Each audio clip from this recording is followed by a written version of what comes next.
कर दिया है। नहीं, मुझे लगा उनका कोई प्रीवियस क्लास चल रहा है और मैं बीच में आ गई और मैंने एंड सुना। मुझे लगा दैट्स व्हाई आज से कोई लेक्चर चल रहा है क्या, तो मैं I would have waited, otherwise that's no problem at all. Alright, चलो गुड इवनिंग। बरं मुलांनो, मैम अभी आप प्रेयर स्टार्ट करेंगे ना क्या? मैम प्रेयर कंप्लीट हो गई है। मैम प्रेयर हो गई। Okay, good. चला, व्हेरी गुड. आपला अजिबात वेळ जाणार नाही आता. आपले 2 धडे झालेले आहेत. केमिस्ट्रीचा जेवढा सगळा आपला अभ्यास होता, 4 धड्यांचा जेमतेम छोटूसा अभ्यास आहे पूर्ण 9वीच्या पुस्तकात. देयर आर ओनली 4 लेसन्स केमिस्ट्रीचे. तर ते 2 आपले झाले, 2 उरलेत. आज आपण तिसरा धडा सुरू करणारे, जो आहे कार्बन केमिस्ट्री, कार्बन संयुगे. माझा सगळ्यात आवडता धडा आहे हा. मॅम मला पण खूप आवडतो तो धडा. का पण? तुला काय आवडतो? टीचर कारण कार्बन जो आहे ना तो पिरियोडिक टेबल मधला हिरो आहे. कसं काय? Yes ma'am. कसं काय कार्बन पिरियोडिक टेबल मधला हिरो आहे, सांगा.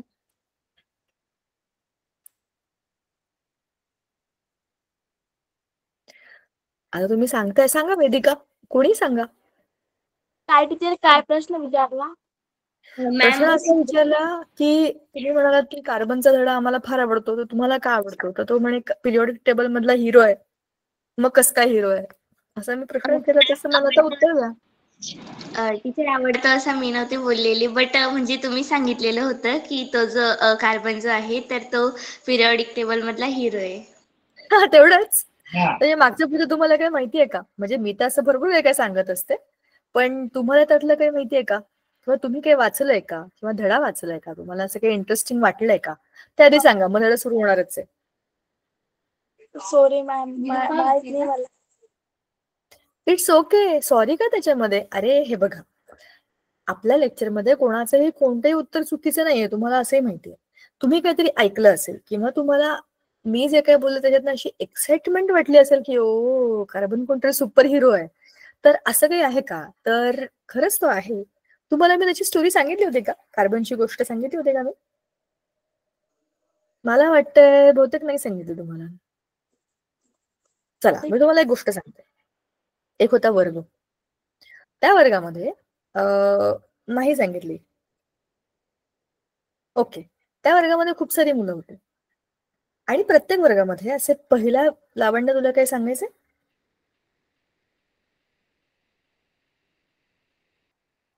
काही बोलायचंय का तुम्हाला? मी ही गोष्ट सांगितली. लावण्य, तू हाय करतेस का, मला काही सांगतेस? मॅम हाय नाही करीत आहे, ते आवाज गेला होता आता. अच्छा, ओके. मला वाटतं तुला काहीतरी बोलायचंय की हा मॅम तुम्ही सांगितलंय किंवा नाही. कार्बनचं मॅम मला थोडंफार तर माहित नाही, म्हणजे जास्त नाही माहित, फक्त इतकं माहिती का त्याच्यामध्ये एक ताकद आहे की म्हणजे तो एकाच वेळी 4 अणूंशी बॉन्ड तयार करू शकतो. हे आपण मागच्या 8वी मध्ये बघितलेलं आहे ना, तर त्यावरून इतकं एक गोष्ट त्याची माहिती आहे की त्याच्यामध्ये एक अशी ताकद आहे की तो एकाच वेळी 4 बॉन्डशी म्हणजे 4 अणूंशी बॉन्ड तयार करू शकतोय. बरोबर. जे तुम्ही मागच्या वर्षीपर्यंत ऐकलंय, वाचलंय ते सगळं ठीक आहे. आता तुम्ही गोष्ट ऐका. गोष्ट एका वर्गातली आहे. आपल्या शाळेमध्ये सगळ्या वर्गांमध्ये ही गोष्ट अशी असते की प्रत्येक वर्गामध्ये ना वेगवेगळ्या प्रकारची मुलं असतात. पहिल्या बेंचवरची जी मुलं असतात त्यांना सगळ्या प्रश्नांची सगळी उत्तरं येत असतात, विषय कोणतेही असू दे. म्हणजे मराठी असू दे, विज्ञान असू दे, गणित असू दे, काही असू दे. बरोबर. असे सगळं त्यांना कोणाचे काही विचार ते पुढे असतात, हात वरच असतो त्यांचा. तर पहिल्या बेंचवरचे जे असतात ते सगळ्या शिक्षकांचे आवडते असतात.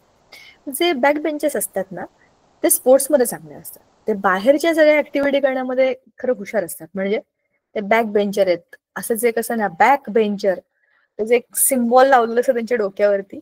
खरं सांगायला ती मुलं प्रॅक्टिकली खूप हुशार असतात, कारण त्यांना माहिती असतं की जग कसं आहे.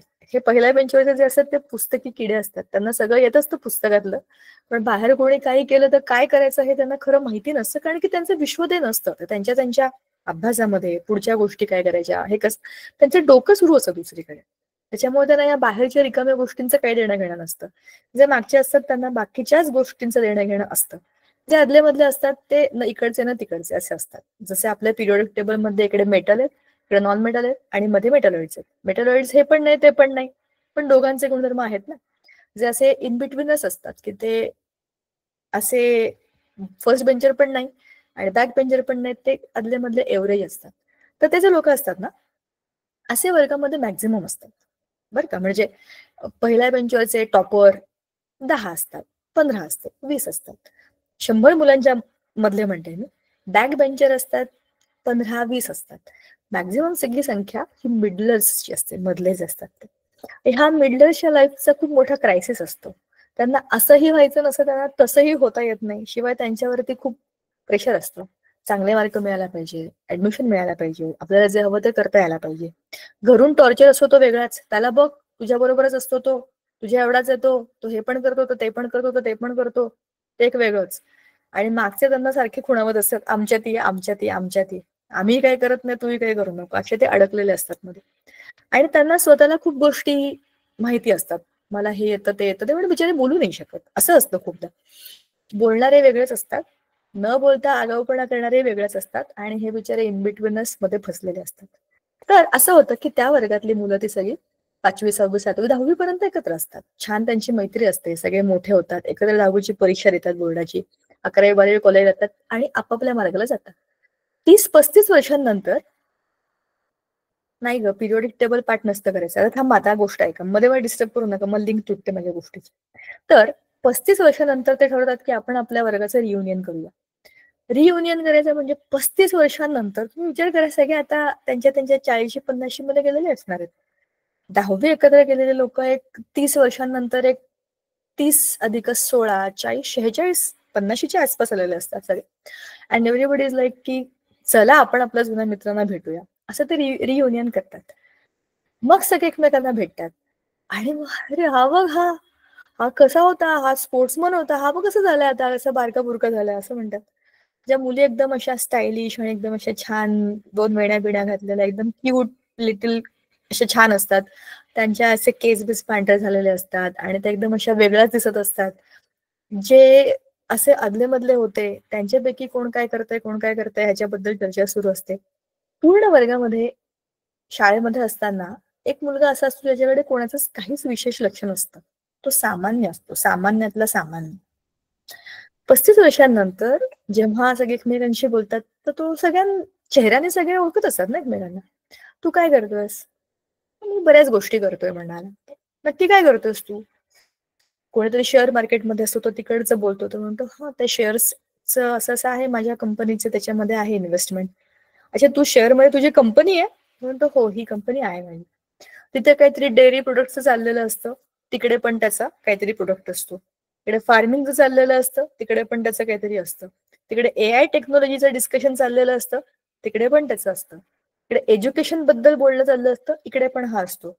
मेडिकलच्या बाबतीत तिकडे पण तो असतो. जेवढ्या सगळ्या गोष्टी पॉसिबल असतात त्यांच्या बॅच मधल्या, त्या एवढ्या सगळ्या मुलांच्या, जो जो माणूस जे जे करतोय त्या सगळ्यांच्या कामांमध्ये ह्याच्या प्रोडक्ट्सची कुठली ना कुठली ऍक्टिव्हिटी आहे.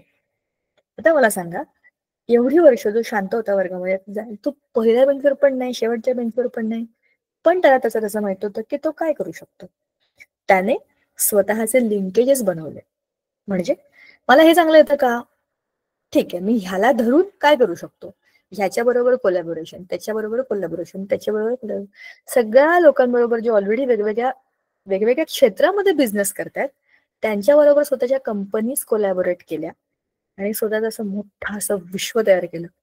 विचार करा, तर पहिल्या बेंचवरचे जे हुशार होते ते डॉक्टर इंजिनियर झाले, ते ह्याच्या कंपनीचे प्रोडक्ट वापरतात. मागच्या बेंचवरचे सगळे जे गुंड होते ते ह्याच्याच कंपनीच्या वस्तू वापरतात. आदले मधले जे सगळे कोण कोण कुठे कुठे आहेत, कंपनीमध्ये आहेत, IT मध्ये आहेत, एज्युकेशन मध्ये आहेत, जे काही करतायत, everybody is using his one or other thing. मग आता मला सांगा, पूर्ण वर्गातला सुपर हिरो कोण होता? तो. आणि तो आपल्या पिरियोडिक टेबल मधला कार्बन आहे. म्हणून तो मला का आवडतो, कारण की तो एकदम फॅन्टॅस्टिक माणूस आहे. बघा ना, 118 एलिमेंट आहेत, प्रत्येकाची स्पेशालिटी वेगळी आहे, कारण ती मुलं ठरवत आहेत. Everybody has got a difference with respect to other. Carbon वेगळा आहे, हायड्रोजन वेगळा आहे, त्याची प्रत्येकाची ओळख वेगळी आहे आणि त्याच्या प्रत्येकाचे गुणधर्म वेगळे, ते त्यांना स्पेशल बनवतात. पण कार्बन सारखा माणूस जो सगळीकडे आहे तरी तो वेगळा आहे. मग तो भारी नाहीये का सांगा? सगळ्या क्लासमधला सगळ्यात भारी कोण आहे? कार्बन. म्हणून कार्बनचा अभ्यास एक वेगळा अभ्यास आहे.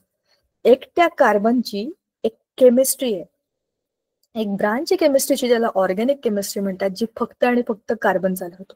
सॉरी मॅम, नेट नव्हतं म्हणून मी लेफ्ट झालेले. ऑलराईट, आता आलीस ना परत. गोष्ट आहे का? आता जेवढ्या सगळ्या बाकीच्या मूलद्रव्यांचे संयुग आहेत त्याच्याहून जास्त एकट्या कार्बनची संयुग आहेत. बाकी सगळ्या एलिमेंट्सच्या प्रॉपर्टीजच्या पलीकडे ह्याच्या प्रॉपर्टीज आहेत. म्हणजे हा नॉन मेटल तर आहे, पण हा एकदम भारी माणूस आहे, ज्याने सगळ्या प्रकारचे बॉन्ड्स केलेले आहेत. सगळ्या प्रकारचे त्याचे रिंग स्ट्रक्चर आहेत, लांब स्ट्रक्चर आहेत, त्याचे आयसोमर सिस ट्रान्स आहेत. तुम्ही विचार करू शकणार नाही अशा सगळ्या भन्नाट गोष्टी त्याने आयुष्यात केलेल्या आहेत ऑलरेडी. ते आपल्याकडे आहेत ना, ते अदानी अंबानी यांच्या नावाने सगळं चालतं. मी कोणाच्या नावाने काही म्हणत नाहीये, पण विचार करा, हे जे बिझनेस करणारे लोक असतात किंवा आपले टाटा ग्रुप ऑफ कंपनीज, म्हणजे अशा ज्या कंपनीज ज्यांच्या मल्टिपल ठिकाणी आपण प्रोडक्ट्स वापरतो, तरी पण त्यांचं स्वतःचं एक वेगळी ओळख आहे, बरोबर की नाही? म्हणजे टाटा कंपनीमध्ये टाटाचं मीठ पण आहे, टाटाची गाडी पण आहे, बरोबर ना? म्हणजे किती वर्सेटाईल लोक आहेत हे अनेक ठिकाणी आहे. तसा पिरियोडिक टेबल मधला वर्सेटाईल एलिमेंट आहे कार्बन. त्याचाच अभ्यास आहे carbon chemistry, the versatile element, एक अजीबोगरीब रसायन. आणि त्या एकट्या कार्बनने सगळ्याच्या सगळं ऑर्गॅनिक केमिस्ट्री कसं फिरवलंय हे तुम्हाला आपोआप नंतर येईल. जेव्हा तुम्ही केमिस्ट्रीचा अभ्यास कराल तेव्हा तुम्हाला ऑर्गॅनिक केमिस्ट्री जेव्हा येईल तेव्हा तुम्हाला समजेल की हा खरंच काय बाप माणूस आहे. आता त्याची फक्त सुरुवात आहे. आपल्याला जाऊया का आपण पीपीटीकडे? गोष्ट समजली असेलच तुम्हाला, ठीक आहे? मॅम एक विचारू का? बोला, विचारा. मॅम तुम्ही सांगितलं की बॅक बेंचर आणि फ्रंट बेंचर, तर तुम्ही कोणता होता त्याच्यामधून? म्हणजे तुम्ही जेव्हा स्कूलमध्ये होते तर तुम्ही कोणता होता? थांबा, चल आता मला सांगा, तुम्हाला काय वाटतं मी कुठे असेल, फर्स्ट का लास्ट का middle? Front bencher. First bencher. अजून पण केव्हा पण कुठेही पण मी गेले ना, मी पहिल्या बेंचरच असते. असं नाही की हात वर करायला, पण मला ऐकायचं असतं सगळं, जे कोण काय काय म्हणतात. पण मी खरं सांगू, माझे खूप सारे मित्रमैत्रिणी बॅक बेंचर होते आणि मला खूप रिस्पेक्ट आहे बॅक बेंचर बद्दल, कारण की ते लोक खूप वेगळ्या गोष्टी करतात ज्या फर्स्ट बेंचरवाल्यांना येत नाहीत. आम्हाला मदत करायला तेच येतात, त्याच्यामुळे ते चांगले मित्र असायलाच पाहिजे. आमच्या शाळेत तुम्हाला माहिती 4 तुकड्या होत्या, अ ब क ड. आम्ही अ तुकडीत होतो. आम्ही सेमी इंग्लिश 100 संस्कृतवाले वेगळे, ब आणि क मधले 50-50 हिंदी संस्कृतवाले होते. ड म्हणजे नावाप्रमाणेच ड वर्ग होता तो. त्यांना 100 हिंदी होतं, त्यात पण ते नापास व्हायचे. पण ते सगळेच्या सगळे म्हणजे शाळेतले असे आपण म्हणतो ना प्रोटेक्टर्स, गुंड लोक. ह्याचं भांडण झालं की तो जायचा, त्याचं भांडण झालं की तो झाला. म्हणजे असं सगळं काम करणारे ते होते. पण ते लोक स्पोर्ट्स मध्ये होते. आणि जेव्हा शाळेच्या कॉम्पिटिशन्स असायचे ना, इंटर स्कूल कॉम्पिटिशन स्पोर्ट्सच्या, त्याच्यात ड वर्ग असायचा. त्याच्यामध्ये अ वर्गातले मुलं असायची पण कमी असायची. त्यांनाच चल रे म्हणून हे एक धक्का मारायचे, पडायचे हे वर्गवाले. ड वर्गवाले असे एकदम बिंदास लोक होते, जे कोणाला एक थप्पड मारली तर ते पडतील, असे सगळे ड वर्गवाले होते. पण म्हणजे मला हे सगळे का आवडतात, कारण की प्रत्येकाची स्पेशालिटी आहे ना ती. जे मी नाही करू शकत ते करतात, जे ते नाही करू शकत ते मी करते. सो असं एकत्र छान मस्तपैकी. सगळ्यात हुशार आमची तुकडी होती, अ वर्ग, सगळे आगाऊ मुलं. आगाऊ म्हणजे आमचा 75 मुलांचा वर्ग होता सेमी इंग्लिशचा. सगळी शाळा आम्ही दणाणून सोडायचो. म्हणजे आणि तुम्हाला मजा नाही, आमचा वर्ग प्रिन्सिपल मॅडमच्या बाजूला होता, तरी एवढा कल्ला असायचा की आपल्या बाजूला प्रिन्सिपल आहेत तर आपण जरा गप्प बसावं. मी तुम्हाला म्हटलं ना, तुम्ही जे केलंय ते सगळं मी केलंय. बोला. तुमचा वर्ग खूप मोठा होता का? म्हणजे तुमची शाळा खूप मोठी होती का? ही शाळा खूप मोठी होती, खूप मोठं ग्राउंड होतं. आणि आमची शाळेची वेळ 11:30 ते 6 होती. दिवसभर शाळा असायची. खूप छान शाळा होती. आणि खूप म्हणजे आम्ही घडलोच, आमच्या शाळेमुळे घडलो. खूप चांगले शिक्षक, चांगलं एज्युकेशन, त्याची क्वालिटी आम्हाला आमच्या शाळेतने आधीपासून मिळाली आम्हाला. बोला. तर आमच्या शाळेत तसंच आहे. म्हणजे ना, चांगली आमचा गोष्ट वर्ग आहे. ऑफिसच्या साईडलाच आहे, बट आमच्या वर्गात कोणी शांत बसत नाही मॅडम. ते जास्त होतंच. करून आमच्या शाळेत ना आमच्याच वर्गाचा खूप जास्त गोंधळ असतो मॅडम. असंच असतं. आता आमच्या वर्गामध्ये किती पण आरडा ओरडा गोंधळ काहीही केलं, आम्हाला येऊन शिक्षक रागवायचे, पण त्यांना माहिती होतं की हे यांचा अभ्यास करतात, त्यांना यांचं येतं. हे स्पोर्ट्समध्ये आहेत, हे डान्समध्ये आहेत, सगळीकडे हेच लोक आहेत जे शाळेचा चेहरा आहेत. तर मग यांना काय, कशाला कोण काय बोलेल, म्हणजे बोलून तरी काय फायदा. जाऊ दे, करतात ना त्यांचं ते, ठीक आहे. आणि 75 मुलं म्हणजे खूप होती ना तेव्हा. एवढ्या हो, मुलांना सांभाळणं ते पण एकाहून एक नग होतो आम्ही सगळे. सो ठीक आहे, चला टीचर आपण आमच्या मॅडम तर कंटाळून जातात पेन ड्रॉप शांतता म्हणून, बट कोणच शांत बसत नाही मॅम. ते पिन ड्रॉप झाली काय आणि पिन ब्रोक झाली काय काही फरक पडत नाही. काही कशाचे काय सायलेन्स बिलन्स काही नसतो अशा वर्गामध्ये. बोला अदिती, बोल. टीचर तुम्ही बोललेल्या होत्या की टीचर जे एखादं फ्रंट धमकाचं भांडण पडलं ना तर पिन ड्रॉप सायलेन्स पडतो. हा कोण काय कोणतरी मुलगा बोलला, थांबा मुलींना गप्प बसा. कोण बोललं जरा माईक ऑन करा. टीचर ज्योती नावानं कोणतं आहे? ज्योती नावाने कोण टीचर जॉईन झालं? एखादं मागलं म्हणजे भांडण ते पडलं ना पॅन्थर तर पिन ड्रॉप सायलेन्स होतो की त्याचे पैसे कोण भरेल. बरं ठीक आहे. पिन ड्रॉप सायलेन्स या शब्दाचा अर्थ पिन पडली तरी आवाज आला पाहिजे एवढी शांतता वर्गात पाहिजे. असं शक्य आहे का कधी? असं घरात पण होत नाही. एवढं शांत कोणी नाही वर्गात करू शकत बसतंय का? टीचर. मग काय. टीचर आम्ही किती जरी प्रयत्न केला ना तर हे शक्यच नाही की आम्ही इतकं शांत बसू. तुम्हाला माहितीये का आमच्या वर्गामध्ये शांतता कधी असायची? जेव्हा आमच्या क्लास टीचर आमचे लेक्चर घ्यायच्या ना तेव्हा.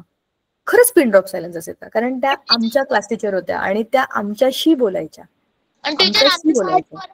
आमच्या शाळेत पण आता नवीन मॅडम आलत्या ना, ते खूप खूप वेळ शिकवतात मॅडम. डोक्याच्या वरून चाललं ना तरी पण शिकवतात. मग आमच्यात सगळे असे शांत बेंचवर डोकं ठेवून बसलेले असतात.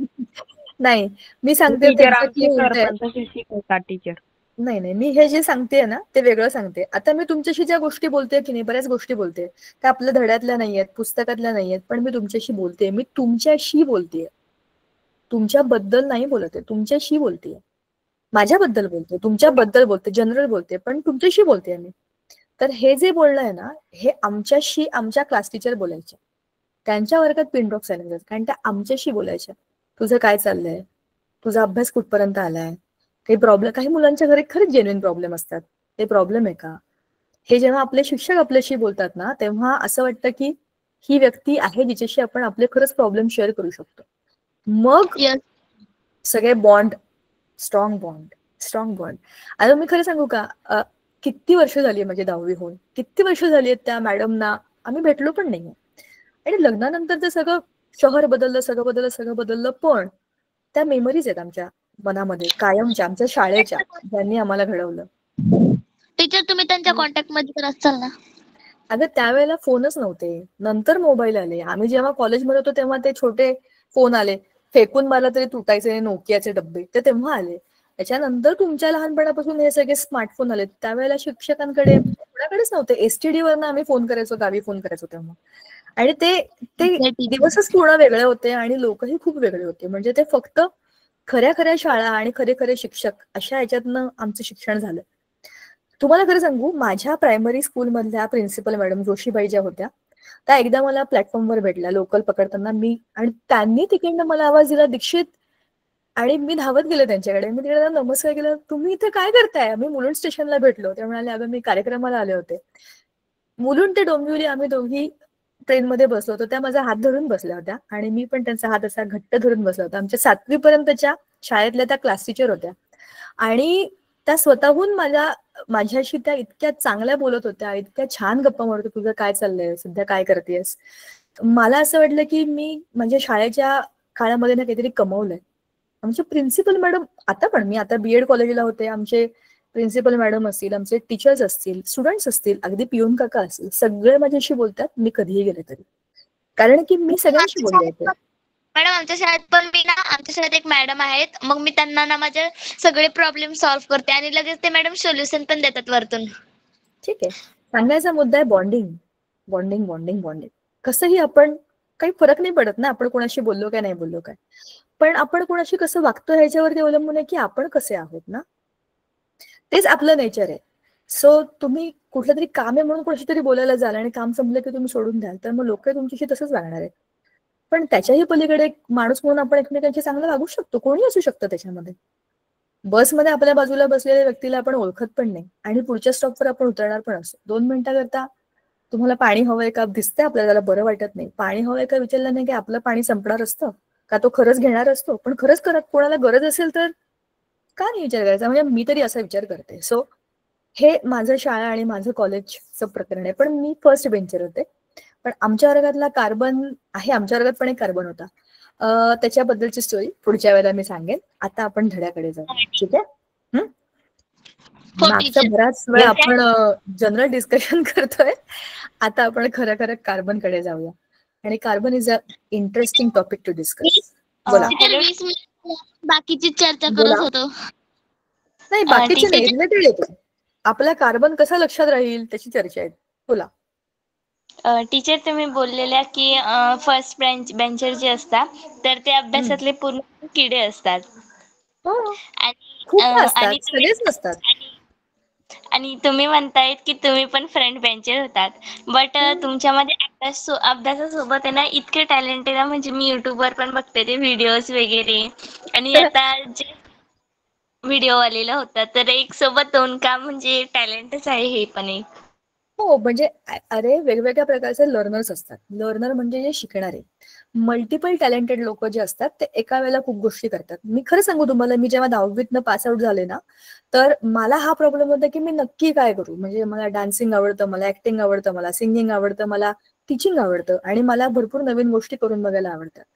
मला फक्त कमी आवडलेली शाळेतली गोष्ट ती होती स्पोर्ट्स, कारण त्यात पडलं की लागलं की दुखलं की रक्त येतं. ते मला आवडत नाही ते सर्कल, म्हणून मला आजारी पडणं, दुखणं, खुपणं ह्या गोष्टीपासून मी लांब असते. मी काय खेळायचे, मी सायकल खेळायचे, मी बॅडमिंटन, त्यात लागत नाही ना फारसा, पण सांभाळू शकतो स्वतःला. खूप असं अंगावर कोणी पडलंय, कबड्डी खेळले, खो खो खेळताना ढकलले, असे गेम मी नाही खेळले. मी खेळले पण मी जीवाला सांभाळून खेळले. पण बाकीच्या सगळ्या ऍक्टिव्हिटीमध्ये मी होते. पण शाळेत पण माझी एक मैत्रीण आहे, तिला ना जर आपण पडलं ना मॅडम, ती लगेच लहान लेकरावाने करते. आम्हाला खूप राग येतो मॅडम, पण आम्ही तिथं समजून तिला सहन नसेल होत ना, तर तिला सोडून द्यायचं. असे असतात त्या लोक खूप नाजूक असतात, त्यांना. मी काय खूप रडत बिडत नव्हते, मी जस्ट सांगते मला ते आवडतच नाही.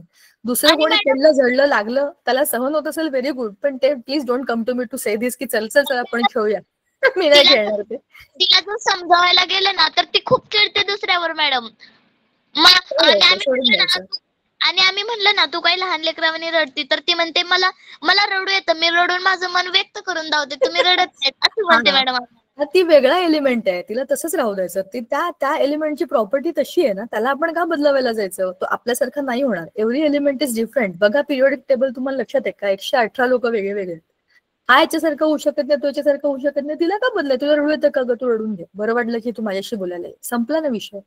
तिला तुम्ही कितीला समजवते रडू नका, तिला म्हण रड रड रड, खूप रडून घे, पाणी संपलं की तू ये, मग ती आम्ही समजून घेतो मॅडम, कारण ती आमची मैत्रीण आहे ना, आम्हाला परत बोलावंच लागणार आहे. शाबाश, शहाण्या मुली आहात तुम्ही. चला, कार्बन अँड इम्पॉर्टंट एलिमेंट, इकडे आता जाऊया आपण. Let us start with the topic. Carbon, C for carbon. कार्बनचं atomic mass number is 12.011 and atomic number is 6. Carbon is an important element, कारण काय, तो पिरियोडिक टेबल मधला सेकंड पिरियड मधला, म्हणजे दुसऱ्या आडव्या पट्टीतला एक एलिमेंट आहे. त्याचं प्रेझेंटेशन असं आहे, ठीक आहे. आणि आता त्याचं तुम्ही स्ट्रक्चर बघा.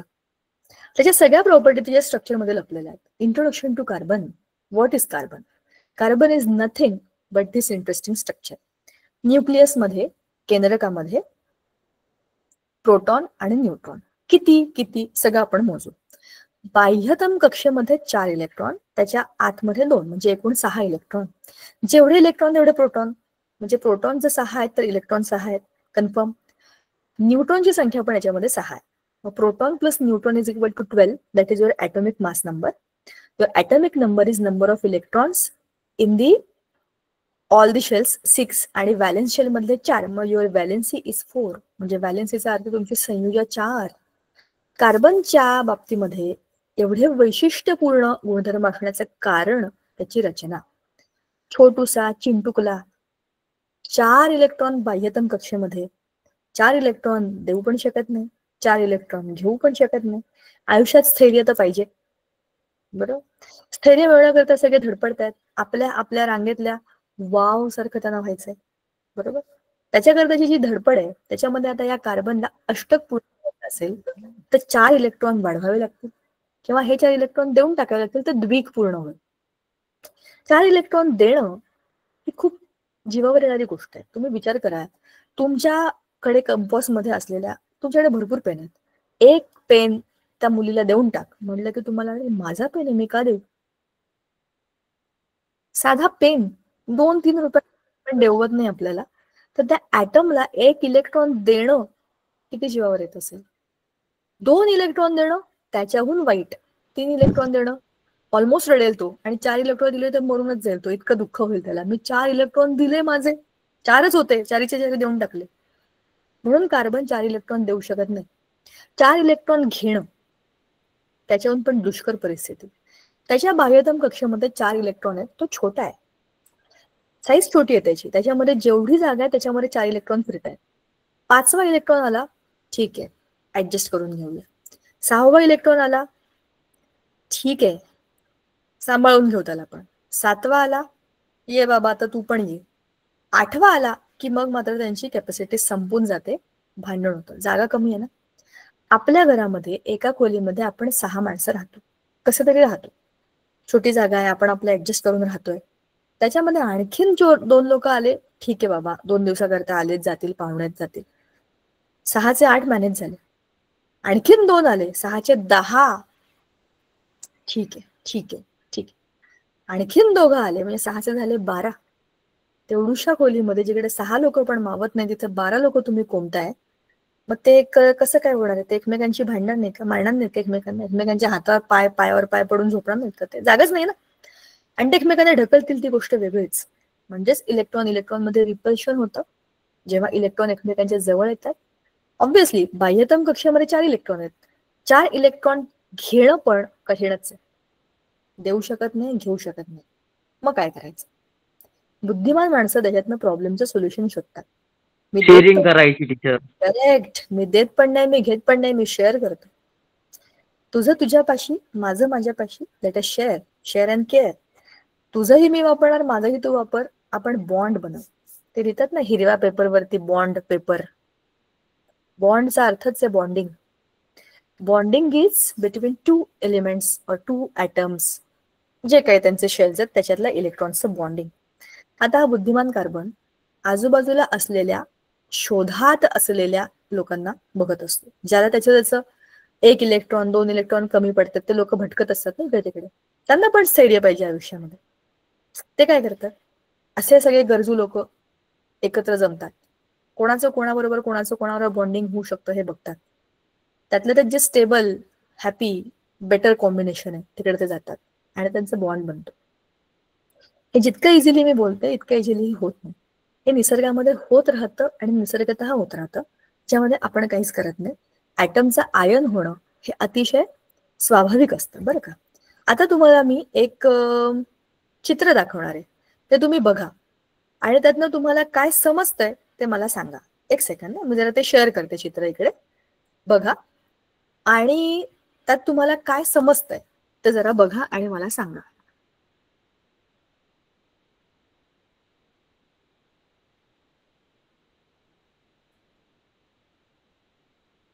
पाहिलं का.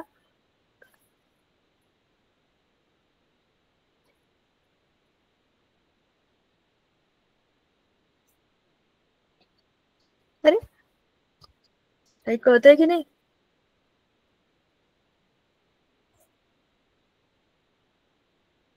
मॅम तुम्ही पीपीटी शेअर केली तेच चित्र ना. हो, हे 4 चित्र.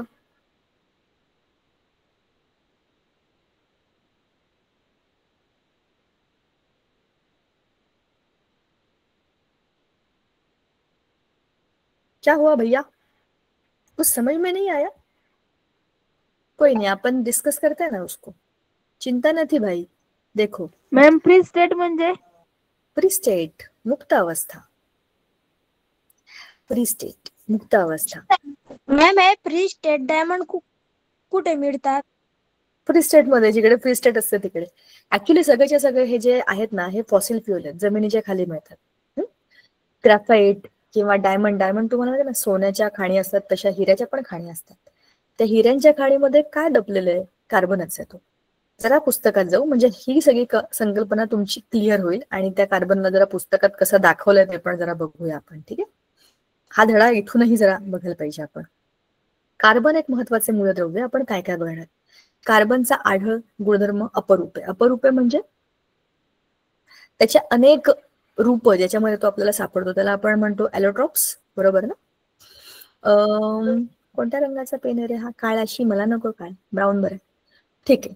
हायड्रोकार्बन, कार्बन डायऑक्साईड आणि मिथेनचा आढळ गुणधर्म उपयोग. आता एक एक टप्पा आपण जरा समजून घेऊया. आपण आता बोलतोय, अच्छा मूलद्रव्य म्हणजे काय, त्याचे प्रकार कोणते तुम्हाला ऑलरेडी माहिती आहेत, धातू, अधातू आणि धातू सदृश. कोणत्याही सेंद्रिय पदार्थाचं पूर्ण ज्वलन झाल्यानंतर शेवटी काय राहतं? कार्बन. कार्बन. कार्बन हे कोणत्या प्रकारचं मूलद्रव्य आहे सांगा बरं? कार्बन हा नॉन मेटल आहे. नॉन मेटलचे सगळे गुणधर्म तुम्ही लावू शकता. अधातू आहे मॅम. बरोबर, नॉन मेटल म्हणजेच अधातू. आता कार्बन निसर्गामध्ये कोणत्या कोणत्या संयुगांमध्ये सापडतो? अनेक संयुगांमध्ये. कार्बन डायऑक्साईड मध्ये सापडतो, कार्बन मोनॉक्साईड मध्ये सापडतो, मिथेन मध्ये सापडतो, ग्लुकोज मध्ये सापडतो, कुठल्याही बेन्झिन मध्ये पण सापडतो, आणि जे नॅचरल गॅस असतात त्याच्यामध्ये पण सापडतो. आता एका बाष्पन पात्रामध्ये थोडंसं दूध घ्या, त्याला बन्सन बर्नरच्या साह्याने उष्णता द्या. दूध पूर्णपणे आटून गेल्यावर बाष्पन पात्राच्या तळाशी शेवटी काय राहतं ते बघा. हे कशाला वेळ करायची गरज आहे? आपल्या किचनमध्ये कितीतरी वेळा असं होतं. दूध छोट्याशा पातेल्यामध्ये आपण चहा करायला घेतो, कुठेतरी गप्पा मारायला निघून जातो, आणि काय होतं मग त्या पातेल्यामध्ये दुधाचं मॅम आटून जात ते, आणि मग शेवटी काय होतं, त्याचं काळ्या काळ्या रंगाचा असा सगळा कचरा जमा होतो. आणि मग आपलं काय येस होतं? मॅम, ते कार्बन असतं ना. येस. आणि मग तेव्हा आपलं काय होतं? आपलाही कार्बन होतो. मग घरातले लोक सोडणार आहेत का आपल्याला असा उपद्व्याप करून ठेवल्यावर? वेगवेगळ्या परीक्षणांमध्ये साखर, बरोबर, वाळलेली पानं, केस, बिया, डाळ, कागद, प्लास्टिक यांचे थोडे थोडे नमुने घ्या आणि परीक्षानळीला उष्णता देऊन पदार्थामध्ये होणाऱ्या बदलांची निरीक्षण करा. प्रत्येक परीक्षानळीत शेवटी राहणारा पदार्थ काय दर्शवतो? की काळ्या काळ्या रंगाचं तुम्हाला काहीतरी सापडले आहे, आणि दॅट इज युअर कार्बन. निसर्गामध्ये मुबलक प्रमाणात मिळणारे कार्बन हे मूलद्रव्य मुक्त तसेच संयुगांच्या स्वरूपात असतं. कार्बन या अधातू मूलद्रव्याच्या विविध गुणधर्मांचा आपण या पाठात अभ्यास करणार आहोत. कार्बनची संज्ञा म्हणजे सिम्बॉलिक सी, अणु अंक आहे 6, वस्तुमान आहे 12, इलेक्ट्रॉन्स निरूपण 2 4, संयोजा 4, आणि अधातू मूलद्रव्य ही झाली त्याची माहिती. धातूंपासून बनलेल्या वस्तू, काचेच्या, मातीच्या वस्तू, इतर पदार्थ किंवा वस्तू. आता कुठलीही वस्तू तुम्ही जर घेतली त्याच्यामध्ये कार्बन असतो का हे आपल्याला बघायचंय. आपल्या आजूबाजूला केमिस्ट्री आहे. मी तुम्हाला आधी पण म्हटलं होतं, chemistry is around you and inside you too. तुमच्यामध्ये केमिस्ट्री आहे. कशी आहे? तुमच्या बॉडीमध्ये प्रत्येक सेलमध्ये DNA, RNA. DNA deoxyribose nucleic acid आणि रायबो न्यूक्लिक ऍसिड, बरोबर ना? असं त्याचा फॉर्म्युला आहे ना. आता ह्याच्यामध्ये त्या स्ट्रक्चरमध्ये जे सुक्रोज, आय मीन जे ग्लुकोज डीऑक्सी रायबोज जी शुगर आहे, शुगरच्या मॉलिक्युल मध्ये पण कार्बन, आरएनए मध्ये पण कार्बन, आपल्या पेशीमध्येच कार्बन आहे. आपलं जे स्ट्रक्चर आहे, मी दीपिका आहे, तुम्ही कोण आहात, ती जे कोणी आहेत ते, संगीता मॅम आहेत, कारण आमच्या डीएनए मध्ये ते जीन्स आहेत, आणि ते जीन्स प्रत्येक सेलमध्ये त्या फॉर्मॅटमध्ये जे आहेत ते डीएनए ला बनवले त्यातल्या कार्बनने, म्हणजे ते डीएनएचं स्ट्रक्चर मध्ये पण कार्बन आहे. आता ह्याने काय केलं? हा एक सायंटिस्ट होता. ह्याने मूलद्रव्याला ह्याच्यापासून बनवलं, म्हणजे लॅब मध्ये बनवलं. ठीक आहे. म्हणजेच त्याने, ह्या शास्त्रज्ञाने, वोलर नावाच्या या जर्मन शास्त्रज्ञाने, रसायनशास्त्रज्ञ म्हणजे केमिस्ट, अमोनियम सायनेट या असेंद्रिय संयोगापासून युरिया संश्लेषित केला. बोला टीचर, माझं नेट संपला, मी लेफ्ट होऊ का प्लीज? हो, काही हरकत नाही, तुम्ही रेकॉर्डिंग बघा, काही प्रॉब्लेम हो नाही. टीचर. ह्याने काय केलं? सर्व संयोगांमध्ये कार्बन हेच मुख्य मूलद्रव्य असं त्याला कळलं. त्याने असेंद्रिय संयुग घेतले. असेंद्रिय म्हणजे इनऑर्गॅनिक कंपाऊंड घेतले आणि त्यांच्यावरती प्रयोग केले, आणि त्याच्यापासून त्याने ऑर्गॅनिक कंपाऊंड पण बनवले. आणि मग सेंद्रिय रसायनशास्त्रज्ञ त्याने काय केलं बघा, हा आहे अमोनिया, अमोनियम सायनेट, म्हणजे त्याला उष्णता दिली, आणि मग त्याच्यापासून ह्या सी आणि एन पासून सीओ असा एक वेगळाच ऑर्गॅनिक कंपाऊंड बनला. म्हणजे ऑर्गॅनिक कंपाऊंड जर तुम्ही लॅबमध्ये पण बनवू शकता, प्रयोगाने बनवू शकता, हे इथून सुरू झालं. आता कार्बनचा आढळ. कार्बनचा आढळ म्हणजे कार्बन कुठे कुठे आढळतो आपल्याला निसर्गामध्ये, कुठे कुठे मिळतो. लॅटिन भाषेमध्ये कार्बो म्हणजे कोळसा, त्या कार्बोवरूनच नाव आलंय कार्बन. निसर्गामध्ये कार्बन हा मुक्त आणि संयुगावस्थेमध्ये असतो. मुक्त म्हणजे फ्री फॉर्म. तुम्ही मग अशी ना, फ्री म्हणजे काय? फ्री स्टेट म्हणजे मुक्त अवस्था, कोणाबरोबर कंबाईन नाही आहे, फ्री आहे. संयुगावस्थेमध्ये जसं कार्बन डायऑक्साईड आहे, ग्लुकोज आहे, स्टार्च आहे, त्याचे संयुग आहे. तर मुक्त अवस्थेमध्ये कार्बन हा हिरा आणि ग्रॅफाइट या अवस्थेमध्ये आढळतो. आता त्यांच्याबद्दल सुद्धा आपल्याला माहिती दिलेली आहे की संयुक्त अवस्थेमध्ये खालील कार्बनची संयुग उदाहरण आहेत ही, बाकी भरपूर आहेत सगळे. Carbon dioxide, carbonate, calcium carbonate, marble, calamine, जीवाश्म इंधने, इंधन जे आपण वापरतो पेट्रोल, डिझेल, दगडी कोळसा, पेट्रोलियम, नॅचरल गॅस, कार्बनी पोषद्रव्ये, आपण जे अन्न खातो, प्रोटीन्स, कार्बोहायड्रेट्स, फॅट्स, सगळ्यामध्ये कार्बन आहे.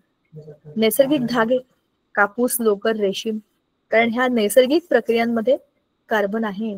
त्याच्या घटकांमध्ये पृथ्वीच्या कवचामध्ये सुमारे 0.2% कार्बन आहे कवचामध्ये, पृष्ठभागावरती. तो कार्बोनेट, कोळसा, पेट्रोलियम या स्वरूपामध्ये असतो. वातावरणामध्ये असणारे कार्बनचं प्रमाण म्हणजे कार्बन डायऑक्साईडच्या स्वरूपातलं 0.03% आहे. आणि महासागरांच्या तळाशी असलेल्या काही प्रकारच्या वनस्पती पाण्यातील कार्बनचं रूपांतर कॅल्शियम कार्बोनेटमध्ये करत असतात.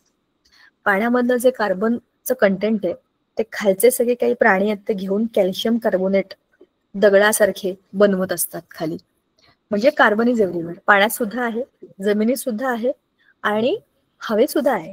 कार्बन मोनॉक्साईड, कार्बन डायऑक्साईड अशा वायूंच्या रूपामध्ये. आता ह्या कार्बनचे गुणधर्म, प्रॉपर्टीज ऑफ कार्बन. कार्बनची अपरूपता. अपरूपता म्हणजे ॲलोट्रॉपी. निसर्गामध्ये काही मूलद्रव्य एकापेक्षा अधिक रूपात आढळतात. आपण सोपं उदाहरण घेऊया सोन्याचं. आपल्याला माहिती आहे सोन्याच्या खाणी असतात जमिनीच्या खाली. त्या खाणींमध्ये सोनं जे असतं ते असं घट्ट माती किंवा आणखी कशा बरोबर तरी असतं. ते त्या एकाच रूपामध्ये आहे. त्यातनं तुम्ही सोनं काढून घेऊ शकता आणि त्याचे तुम्ही अनेक दागिने काय काय करायचे ते सगळं करू शकता. पण मुळामध्ये सोनं हे त्या एकाच चमकणाऱ्या गोल्डन कलरच्याच फॉर्म मध्ये मिळतं, बरोबर. पण काही मूलद्रव्य अशी असतात जी आहेत एक पण दिसतात अनेक रूपामध्ये. जसे आपल्या पिक्चर मधला हिरो अक्षय कुमार घेऊया. अक्षय कुमार हा एकच माणूस आहे, पण तो केसरीमध्ये वेगळा दिसतो, तो ते हाऊसफुल नावाच्या बकवास पिक्चर मध्ये वेगळा दिसतो, किंवा तो आणखीन कुठल्या पिक्चर मध्ये एकदमच वेगळा दिसतो, बरोबर. सांगायचा मुद्दा, मनुष्य एक, रोल वेगळे वेगळे, म्हणजे चेहरे वेगळे.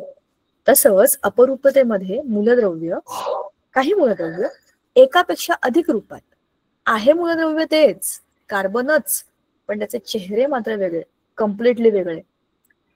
सोल्जर झालेला जो आपला अक्षय कुमार आहे तो, आणि एखाद्या पिक्चर मधला गरीब भिकारी झालेला अक्षय कुमार आहे तो, दोन रोल वेगळे आहेत ना, पण माणूस तर एकच आहे ना. हा कुठे तो कुठे, काही कंपॅरिझन आहे का? काहीच नाही. तसंच ह्या आपल्या मूलद्रव्यांना एकाहून अनेक अशा भिन्न स्वरूपामध्ये जेव्हा आपण बघतो, आणि ते तसेच असतात निसर्गामध्ये, ते बदललेले नाहीत, अभिक्रिया करून बदललेले आहेत, तसेच जन्माला आले, त्यालाच अपरूपता म्हणतात, ॲलोट्रॉपी. अपरूप, दुसरं रूप. आता कार्बन प्रमाणे सल्फर, फॉस्फरस सुद्धा अशी अपरूपता दाखवतात, पण कार्बन इज व्हेरी स्पेशल, कारण तो डायमंड देतो. माझ्याकडे आहे का डायमंड? आहेत, छोटे छोटे डायमंड आहेत, अमेरिकन डायमंड. तर स्फटिक रूपातला क्रिस्टलाइन फॉर्म, क्रिस्टलचा अर्थच आहे की स्फटिक, त्याची रचना हीच त्याची स्पेशालिटी आहे. बघा, स्फटिक रूपातील अणूची रचना नियमित आणि निश्चित असते. हा स्फटिक रूपातला क्रिस्टलाइन फॉर्म मधला टणक पदार्थ आहे. त्याचे द्रवणांक आणि उत्कलनांक अतिशय उच्च आहेत. हिऱ्याला तोडून त्याचं लिक्विड बनवणं आणि त्या हिऱ्याला वितळवून त्याची वाफ करणं हे हाय टेम्परेचरला होतं. स्फटिक रूपातील पदार्थांना निश्चित भौमितिक रचना असते, तीक्ष्ण कडा असतात, सपाट पृष्ठभाग असतात. हिरा किती सुंदर असतो. पहिलं उदाहरण त्याचं आहे. बरं, कार्बनची 3 स्फटिकी अपरूप आहेत. त्यातलं पहिला हिरा आहे, दुसरं त्याचं ग्रॅफाइट आहे, आणि तिसरं कोणतं रे? ग्रॅफाइट. आणि तिसरं कुठलं दिलेलं आहे आपल्याला? 2च दिलेत की काय? फुलिरिन. ओके, हा तर बॉलच आहे. ठीक आहे, ह्याच्याबद्दल तर बोलूच आपण. हा खूप इंटरेस्टिंग बॉल आहे. आणि आपण आपल्या हिऱ्याबद्दल बोलू, सगळ्यात इंटरेस्टिंग आणि बायकांच्या आवडीचा विषय. दागिन्या बिगिन्यांचे विषय काढले की आपोआप डोळ्यात हिऱ्यासारखी चमक येते. माझे पण आली असेल. हा आवडीचा विषय असतो. कोणाला असं वाटतं की आपल्याकडे छान वस्तू असाव्या, सगळ्या अशा आकर्षक वस्तू असाव्या. बरं, माझ्या कानामध्ये आणि गळ्यामध्ये पण डायमंड आहेत. का बरं? की डायमंड असतातच आकर्षक, ते चमकतात, लाईट असे रिफ्लेक्ट करतात आणि खूप छान दिसतात. तर ह्या डायमंड्स मध्ये जर आपण बघायला गेलं तर त्याच्या ज्या ही सगळ्यात पहिली आणि इंटरेस्टिंग त्याचं अपरूप आहे. का बरोबर? भारतामध्ये प्रामुख्याने हिरा हा गोवळकोंडा म्हणजे तेलंगण आणि MP पन्ना इथे सापडतो. भारताप्रमाणे दक्षिण Africa, Brazil, Belgium, Russia, America या देशांमध्ये पण हिरा सापडतो. हिऱ्याच्या खाणी असतात. मी तुम्हाला सांगितलं ना, काही काही पिक्चर मध्ये पण दाखवलं ते हिऱ्याच्या खाणी सापडतात, मग त्यातनं हिरे काढतात आणि मग जे शोधतात त्यांना मारून टाकतात. हिरा किती महाग असतो. ज्याने शोधलं त्याला मारलं की दुसरा मालक होईल ना, तो किती करोडपती म्हणजे करोडोचा करोडपती होईल तो. सो अशा त्या मुव्हीज मध्ये दाखवतात, कारण की त्याची व्हॅल्यू ही खूप जास्त आहे. का? त्याच्यामध्ये असलेली चमक ही भारी असते. बरोबर ना? आता याची रचना कशी असते बघा, हे फार महत्वाचं आहे. रचना हिऱ्यामध्ये प्रत्येक कार्बन अणू हा शेजारील 4 कार्बन अणूंशी सहसंयोजी बंधाने बांधलेला असतो. तुम्ही मागच्या वर्षी आयनिक बंध म्हणजे काय बघितले होते? आयनिक बंधामध्ये तुमचा Na+ आणि Cl-, बरोबर, असे 2 आयन्स बनतात आणि ते एकमेकांना परस्पर भिन्न अशा पॉझिटिव्ह निगेटिव्ह चार्जमुळे आकर्षित करतात. त्याला आपण काय म्हणतो? Electrostatic force of attraction. परस्पर भिन्न पॉझिटिव्ह निगेटिव्ह त्यांचं अट्रॅक्शन, आकर्षण. पण हा झाला आयनिक बंध. आता कार्बन जे सगळे आहेत सहसंयोजी बंध. सहसंयोजी बंधाचा अर्थच आहे कोव्हॅलंट बॉन्ड. म्हणजे हा अणू आणि त्याचा हा इलेक्ट्रॉन, हा अणू आणि त्याचा हा इलेक्ट्रॉन, हे एकमेकांच्या जवळ जवळ येणार आणि हे आपले दोनही इलेक्ट्रॉन शेअर करणार. त्या 2 रिंग्स अशा एकमेकांवर ओव्हरलॅप करतात आणि माझं इलेक्ट्रॉन तुझं इलेक्ट्रॉन असं शेअर करतात. हा कोव्हॅलंट बॉन्ड आहे. हा आयनिक बॉन्ड नाही, याच्यात पॉझिटिव्ह निगेटिव्ह काही नाहीये. मी तुम्हाला सांगितलं होतं का? मला लक्षात नाही. कोव्हॅलंट बॉन्ड मध्ये इट्स लाईक हॉस्टेलची रूम. हॉस्टेलची रूम 2 बेड आहेत. तू पण ये, मी पण येतो. तू पण शेअर कर, मी पण शेअर करतो. रूम तुझी पण आहे, रूम माझी पण आहे. रूम तुझी पण नाही, रूम माझी पण नाही. अशा सगळ्या टर्म्स कंडिशन वरती ती रूम आपण शेअर करतो. पण तीच रूम बघा, आता ती रूम मी आणि माझ्या बरोबर समजा लावण्य आणि मी एका रूम मध्ये आलो तर काय माहिती काय होईल, आय डोंट नो. बापरे, आम्ही दोघी फार बोलतो. तर असं समजा झालं की आम्ही दोघींनी रूम शेअर केली आणि त्या रूम मध्ये आता असं झालं की आमच्या दोघींचं भांडण झालं ऑब्व्हियसली, कारण मी सांगितलं आम्ही दोघी फार बोलतो. तर लावण्य म्हणाल्या फार बोलतात या, रात्री झोपू पण देत नाहीत, मी रूम बदलून टाकते. तर तिने रूम बदलायची ठरवते, ती रूम बदलू शकते. किंवा मला वाटलं की अरे यार ही खूपच अभ्यास करते, की दुसरं काहीच करत नाही, किंवा ही माझ्याशी बोलत नाही, आता ही रात्री झोपणार आहे आणि मला गप्पा मारायची, तर मी काय करू? I don't want a partner like this. मला रात्री पण जागणारा माणूस पाहिजे माझ्याशी गप्पा मारेल, तर मी रूम बदलू शकते. म्हणजेच कोव्हॅलंट बॉन्ड हे खरं तर खूप स्ट्रॉंग बॉन्ड असतात, पण ते ब्रेक करून नवे बॉन्ड बनवू शकतात. सांगायचा मुद्दा हे बॉन्ड बद्दलचं डिस्कशन आहे, हे इथे नाहीये, पण मी सांगते तुम्हाला, कारण की सहसंयोजी बंध आणि आयनिक बंध यातला हा फार मोठा फरक आहे. सहसंयोजी बंधामध्ये ओव्हरलॅप होतो आणि ते इलेक्ट्रॉन शेअर केले जातात. जसं तो मगाशी म्हणाला की नाही, हे ज्योती नावाने कोण जॉईन झालं होतं मगाशी? तो एकच मुलगा बोलला आपल्या एवढ्या सगळ्या महिला मंडळीमध्ये. त्याने सांगितलं होतं तरंग. आवाज नाही आला मला तुझा. टीचर मी तरंग आहे. तरंग? तुझं नाव तरंग आहे? ओके, छान नाव आहे. हो टीचर. बरं, ओके. आता असं मला असं ते म्युझिकल तरंग आठवले त्याच्यामुळे. बरं, आता बघा ह्याच्यात काय आहे, ह्या रचनेमध्ये एक कार्बन अणू बाजूच्या 4 अणूंबरोबर सहसंयोजी बंध करतोय. मधला कार्बन आणि बाजूला 4. हा कार्बन आणि त्याच्या बाजूला 1, 2 आणि या बाजूला 2 असणार आहेत. सगळं स्ट्रक्चर याच्यामध्ये नाहीये, पण आपल्याला बघायचं आहे एक अणू आणि त्याच्यामध्ये 4 अणू. बघा हा पण आहे, जे कम्प्लीट त्यांनी दाखवलेत ना, म्हणजे पुढेच्या पुढे रचना याच्यामध्ये येणार नाहीच. तुम्ही एक घेतलात ना तर बाकीचे पण वाढतील, मागचे पण वाढतील. सो त्यांनी, तुम्ही बघा जे मोस्टली सगळे प्रॉमिनंट तुम्ही कुठलेही त्यातले शोधलेत, तुम्हाला 4 बॉन्डिंग दिसेल. आता ह्याचा इकडे एक बॉन्ड दिसत नाहीये, पण प्रत्येक कार्बन मागे 4 बॉन्ड आहेत. ठीक आहे. आता 4 कार्बन अणूची रचना आजूबाजूला आहे. ह्या दृढ अशा त्रिमितीय रचनेमुळे हिऱ्यांना कठीणपणा प्राप्त होतो. दृढ म्हणजे फिक्स्ड आणि एकदम पक्की. त्रिमितीय रचना म्हणजे 3 डायमेन्शनल अरेंजमेंट. त्यालाच क्रिस्टल लॅटिस म्हणतात, की तुमचं क्रिस्टल 3 डायमेन्शनल स्पेसमध्ये कसं काय ॲटम्सना जोडले. NaCl चे पण क्रिस्टल असतात.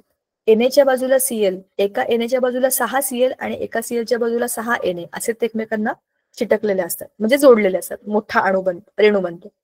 कार्बनच्या बाबतीमध्ये एका कार्बनच्या बाजूला 4 कार्बन, त्या कार्बनच्या बाजूला 4 अशी ती रचना आहे, एक स्पेसिफिक रचना आहे बघा, अशीच असते. असं असतो ना डायमंड थोडाफार घाण काढले पण समजून घ्या, भावनाओं को समजो चित्र को मत देखो, असं जे रचना आहे त्याची बघा ना. डायमंड असाच असतो, खालच्या बाजूला निमुळता आणि वरती असा गोल. तर त्या रचनेमुळे, ह्या अशा स्पेसिफिक रचनेमुळे जे असं जे स्ट्रक्चर झालंय त्याच्यामुळे काय झालंय, त्याला आपोआपच एक कठीणपणा आलेला आहे, स्ट्रेंथ आलेली आहे. म्हणून तेजस्वी आणि शुद्ध हिरा हा नैसर्गिक पदार्थांमधला सगळ्यात कठीण पदार्थ. म्हणजे काही मेटलचे तुकडे कापण्याकरता डायमंडचा वापर केला जातो. मेटल इझिली कट होत नाहीत, ते कापण्याकरता म्हणून तुम्ही तिथे डायमंड वापरणार, कारण डायमंड सगळ्यात कठीण आहे, जगातला सगळ्यात कठीण पदार्थ. त्या हिऱ्याच्या मॅम मार्बल कापायसाठी डायमंड वापरतात. येस, बघा ना, मार्बल किती नशीबवान आहे, त्याला कापण्याकरता डायमंड आलाय. ठीक आहे. हिऱ्याची घनता 3.5 ग्रॅम पर सेंटीमीटर क्यूब आहे. ऍडिशनल माहिती लक्षात ठेवायची. द्रवणांक 3500. 3500 डिग्रीला हा वितळतो भाऊ, तोपर्यंत तापवत राहा. पण कोण गाढव असेल जो वितळवेल त्याला? एक डायमंड मिळवण्याकरता माणसाचं अख्खं आयुष्य जातं, मिळवलेला डायमंड कोण वितळवेल? सामान्य माणसांची गोष्ट चाललेलीच नाहीये, प्रयोगामध्ये चालली. जेव्हा आपण डायमंडचा अभ्यास करतो तेव्हा त्याचा उत्कलनांक, त्याचा द्रवणांक हे सगळं शोधतो ना, ते शोधून ठेवलेल्या लोकांनी केलेले आहे, त्यांच्याकडे आले होते अभ्यासासाठी. ऑक्सिजनच्या सान्निध्यामध्ये 80 डिग्री सेल्सिअसला हिरा तापवल्यावर CO2 बाहेर टाकला जातो. या प्रक्रियेत CO2 शिवाय कोणतेही उत्पादित तयार होत नाही. बघा, कार्बनच आहे याच्यामध्ये सगळे, आणि तुम्ही त्याला ऑक्सिजन बरोबर जाळताय आणि 80 डिग्री सेल्सिअसला तुम्ही त्याला हीट केलंय. आता काय होणार आहे, ह्या टेम्परेचरला आजूबाजूला तुम्ही जे ऑक्सिजन दिलंय ना त्याला बर्न करण्याकरता, त्या ऑक्सिजनची आणि कार्बनची अभिक्रिया होऊन CO2 gas is liberated out. म्हणजे तुम्हाला दिसेल की CO2 इज रिलीज्ड, आणि दुसरं काहीच बनणार नाही, कारण सगळं कार्बनच आहे. कार्बन जळून ऑक्सिजन बरोबर CO2 गॅस बनलेला आहे. कोणत्याही द्रावकात हिरा विरघळत नाही, म्हणून तो स्पेशल आहे ना. ते म्हणतात ना, एक स्पेशल गिफ्ट द्या तुम्ही, तुमच्या आईला द्या, तुमच्या ताईला द्या, हिरा हे सदा के लिए. कशात तो विरघळत नाही, तो तुटत नाही. हिऱ्यावर आमलारी याचाही परिणाम होत नाही, म्हणजे त्या आईला देऊन टाकायची गिफ्ट, एक हिऱ्याची अंगठी, लिंबू पाणी कर, भांडी घास, काय करायचं ते कर, आमलारी काही पण वापर, तुझ्या हिऱ्याला काही होणार नाही, आई बिनधास्त वापर. मी बघितलंय का, माझी आई पण दागिने, अरे नको माझी बांगडी खराब होईल, नको माझ्या अंगठीला काहीतरी लागून जाईल, कणिकच हे स्वाभाविक आहे ना, इतके आपल्याला मौल्यवान दागिने, कोणतरी प्रेमाने घेतलेले दागिने खराब होऊ नये म्हणून वापरायचंच नाही. मग काय करायचे, डायमंडचे दागिने वापरायचे. सांगायचं मला दुसरं काही घेऊ नका, मला डायमंडच घ्या, कारण ते खराब होत नाहीत, त्याला काही टेन्शन नाही, मला टेन्शन नाही, देणाऱ्याला टेन्शन नाही, खराब झालं तुटलं फुटलं काही होणार नाही त्याला. एक प्युअर डायमंड घेऊन द्या, त्याच्या आजूबाजूला तुम्हाला काय लावायचं ते लावा, मी तेच वापरणार. हो की नाही, किती सोपं आहे. आता हिरा विद्युत दुर्वाहक असतो, कारण त्यात मुक्त इलेक्ट्रॉन असतात, सगळ्या बाजूने कार्बन अडकलेला आहे, त्याच्यामध्ये इलेक्ट्रॉन फ्री नाहीच आहेत. मग काय, म्हणून तो विद्युत दुर्वाहक आहे, बॅड कंडक्टर ऑफ इलेक्ट्रिसिटी. आता त्याचा उपयोग काय, हे झालं की आपण थांबूयात बरं का. उपयोग असा आहे की तो काच कापण्याकरता, खडकाला छिद्र पाडण्याकरता अशा अनेक ठिकाणी वापरतात. अलंकार तयार करण्याकरता हिऱ्याचा वापर होतो, स्वाभाविकच इतका सुंदर येतो. डोळ्यांची शस्त्रक्रिया करण्याच्या उपकरणांमध्येही हिऱ्याचा वापर करतात. शार्प असतो, शार्प, जिकडे बारीक कट द्यायचा आहे, एक्झॅक्ट कट द्यायचा आहे, तिथे सगळीकडे असा हिऱ्याचाच वापर केला जातो. हिऱ्याच्या भुकटीचा वापर दुसऱ्या हिऱ्यांना चकाकी देण्याकरता, बघा बिचारा भुकटी झाला तरी पण दुसऱ्या हिऱ्यांना चमकवण्याचा उद्योग करतोय, म्हणजे तो मुळातच चमकदार आहे, भुकटी पण चमकदार आहे. हिऱ्याचा उपयोग अवकाशात आणि कृत्रिम उपग्रहांमध्ये प्रारणापासून संरक्षण देणाऱ्या खिडक्या तयार करण्याकरता करतात. प्रारण म्हणजे ते आजूबाजूला लेअर असतं ना, त्या ते प्रारणचा एक्झॅक्ट इंग्लिश शब्द काय आहे प्रारण, मी आधी पण वाचलंय बरं का प्रारण शब्द, तेव्हा मला कळला होता पण आता मला माहिती नाही. कृत्रिम उपग्रहांमध्ये प्रारणापासून संरक्षण देणाऱ्या खिडक्या, कृत्रिम उपग्रह जे आपण सोडतो अवकाशामध्ये, मी हे तुम्हाला बघून सांगते. I don't know exact meaning of प्रारण एक्झॅक्टली, मी तुम्हाला ते इंग्लिशमध्ये बघून सांगते. ते इंग्लिशमध्ये शब्द मला जास्त लवकर समजतात, सॉरी टू से दिस, पण सायन्सच्या बाबतीत तेच खरे. तर अशा खिडक्या तयार करण्याकरता त्याचा वापर केला जातो, कारण की ते high temperature, high pressure, space मधलं वेगळंच वातावरण, ह्या सगळ्या ठिकाणी हिरा आपला स्ट्रॉंग मटेरियल असल्यामुळे तो प्रोटेक्शन देतो. ठीक आहे, अशी आहे आपल्या डायमंडची सगळी माहिती. पुढच्या वेळेला आपण ग्रॅफाइट कडे जाऊ. आपण आज जे काही बोललो, जे काही डिस्कस केलं, तुम्हाला थोडंफार कळलं का रे? Yes ma'am. चलो झोपूया का आपण Yes. आता? 9:30 वाजले, तुमची जेवणाची वेळ झाली असेल. जेव्हा आणि झोपा छान. आपण पुढच्या वेळेला नक्की अभ्यास करूया. Bye, good night. होमवर्क काय? होमवर्क काय? होमवर्क असा आहे, कार्बनची सगळी माहिती लिहून काढायची, जी तुम्हाला माहिती तुमच्या शब्दात लिहायची, आणि डायमंड बद्दलची जरा माहिती शोधून काढा बरं इंटरनेटवरती, काय नवीन सापडते. डायमंड, ग्रॅफाइट आणि फुलेरिन हे तीनही त्याचे जे हा सांग ना प्रारण म्हणजे काय, सांग ना. तीनही प्रारूपाबद्दलची माहिती शोधून काढा, हा होमवर्क आहे. सांग. टीचर म्हणजे मला एक्झॅक्टली तेच काही नाही माहित.